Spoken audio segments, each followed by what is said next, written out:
Welcome to RealzTV, episode 4, with your host, the Big Sexy, aka Mr. Keeps It Reals. This week I'm going to be talking about the much anticipated men's physique versus bodybuilding. Now, before anybody goes out and gets butthurt, listen, this is just my take on it, and probably the same take of maybe 1 or 2 other million people out there. So, let go.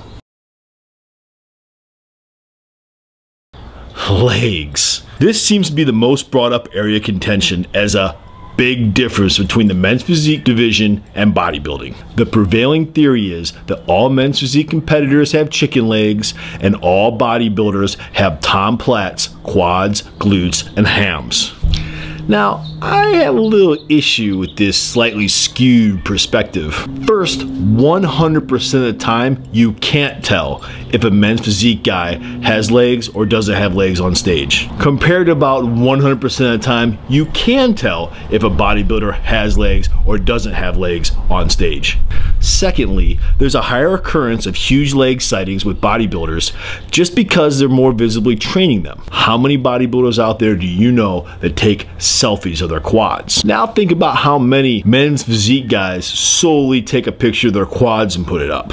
And of those, who looks good? The men's physique guys that pipe up the most about how they have good legs usually have subpar legs that just don't suck that bad. Just don't suck that bad is like watching the movie X-Men and they take out Wolverine. Yeah, you still have Storm and that blue chick, so it doesn't suck that bad. Look, obviously the size of legs on a good bodybuilder is going to be bigger and probably more quality than that of a good men's physique guy. The primary reason for this is men's physique guys aren't judged on legs, which is part of the physique, oddly enough. So for a men's physique guy to have great legs would be like a competitive eater really hunkering down on applied nuclear physics. While imagine that nerd knowledge on science is cool, it's probably not going to help you stuff hot dogs down your gullet.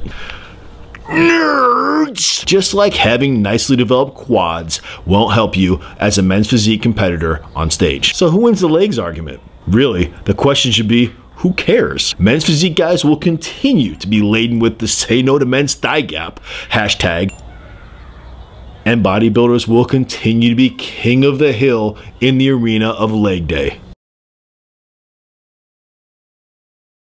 Being a living fashionista legend, I am an excellent judge of fashion trends. If fashion were Cloud City, I would be Lando Calrissian. Bodybuilder attire is simple. Usually whatever fits works, unless they're men's physique guys at heart. Then they start wearing tights, spandex shirts, Nike combat underwear instead of shorts, in matching colors like fuchsia, pink, Volt. They probably would be men's physique guys if they could, but they just gas themselves up a little bit too much.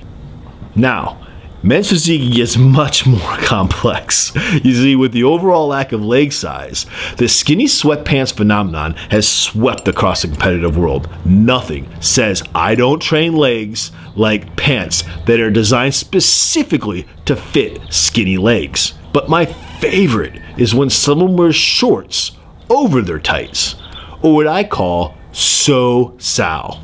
Shorts over skinny ass legs. This is about as effective at hiding the fact that you have small legs as a shirt tied around a chick's waist is at hiding the fact that she has a fat ass. That's known as a sofa. Shirt over fat ass.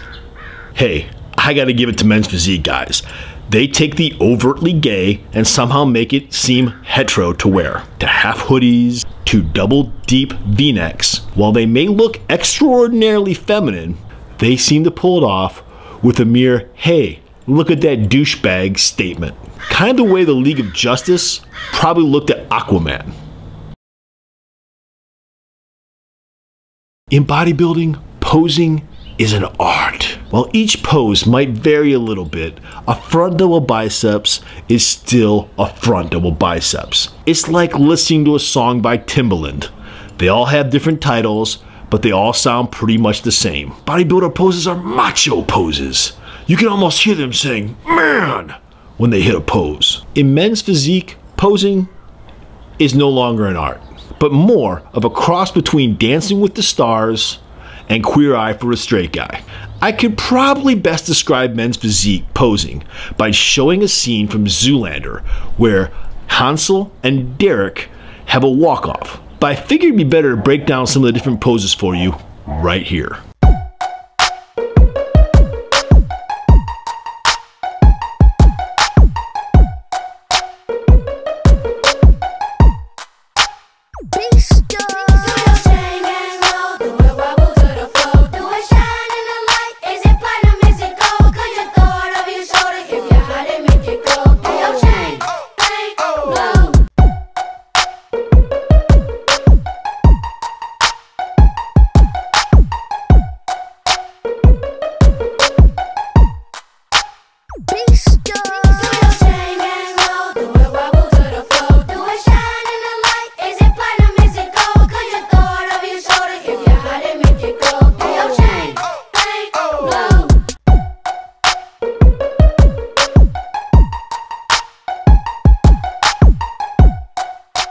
And we can't forget the goodbye once they get done with their routines, which is done at the end, and they say goodbye to the judges.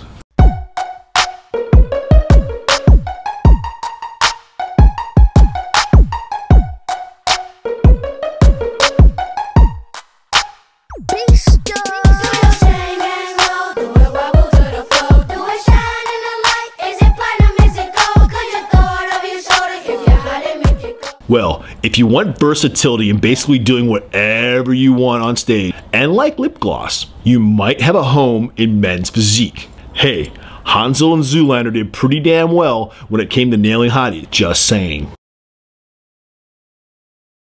Now, normally I would say bodybuilders had conditioning hands down, except the last, I don't know how many shows I've been to, the physique guys far out conditioning the bodybuilders. Yes, I know they don't have to get their glutes or their legs in, but that's no excuse for a bodybuilder to have lower back fat and juicy abs. Bodybuilders have been walking around like Jigglypuff from Pokemon, putting everyone to sleep with their soft conditioning and lackluster physiques. Bodybuilders, it's a slap in your face that men's physique guys are kicking your ass, our ass, in conditioning. Stop worrying about, oh, I'm gonna lose my fullness by 8 pounds. Stop the if it fits your macros. Stay on your diet longer than 12 to 16 weeks. Nobody wants to see your honey boo boo ass up on stage looking like a gang of water balloons cut loose under your skin. So right now, bodybuilders seem to have more points in the leg department, and men's physique guys seem to have more points in the conditioning department. It's pretty much unclear, probably subjective, who wins the attire or posing, and so who's better? What kind of question is that? I'm a humanitarian. It completely depends on the person. Douchebags come in all shapes and sizes. They transcend the class hierarchy of the competitive world. I know plenty of a big fat turblossoms in bodybuilding. And I know some fiendishly self-centered and ass-looking men's physique guys. At the end of the day, I'm just happy to be a bodybuilder. And since it's a subjective sport, I can clearly say I'm one of the best in the world. And that's it for this episode. Men's physique versus bodybuilding. Episode 4, RealzTV. Hope to see you guys next week and hope this was of your fancy. Until then, remember to keep it reals, stay sucker free, and do work, stay sexy.